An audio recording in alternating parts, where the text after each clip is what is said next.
Messi গোল দে, Messi গোল দে, এদিকে এদিকে এদিকে। আমি খেলবো না কাকা, কালকে সারা রাত জায়গায় জায়গায় ইউরো কাপ দেখেছি, আমার ভালো লাগতেছে না খেলতে। কলাম যে কোচে কত করে খেলবো না, তাও মাঠে নামাইছে। এ ভাই তুই হাফ টাইম পর্যন্ত খেল, আর আমি ঘুমাবো।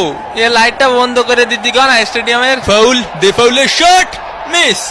এদিকে ডে পাউলের ফাউল করা শুরু। দেখি তোমার জুতোটা পলিশ করে দেই। এ কাকা, আমি তো ইচ্ছা করে মারিনি, আমি ওইদিকে ছিলাম। বোঝেননি কাকা, আমি তো নিরপরাধ। ও ছিল ওই পাশে, আমি ছিলাম এই পাশে। হয় ওরও কোনো দোষ নেই, তোরও কোনো দোষ নেই, সব দোষ আমার। আমাদের ডে পাউল ফাউল করতেই পারি না। পানি কি খাবো এনে না আবার ক্যামেরা ধরবে না? মেসির লম্বা শট, মিস, একটুর জন্য মিস।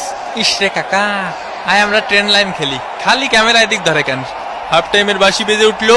এগুলা কি ভাই, অন্তত 2টা পেনাল্টি দেওয়া উচিত ছিল। হাফ টাইম হয়ে গেছে, এখনো কোনো পেনাল্টি পাইলাম না। পেনাল্টি ছাড়া আমরা খেলি? ওই একটু ধৈর্য ধরো, ধৈর্য তো দেবো দেবো। আরে আমি কি বলছি দেবো না, দেবো। মেসির কর্নার কিক, লোতারো মার্টিনেজ।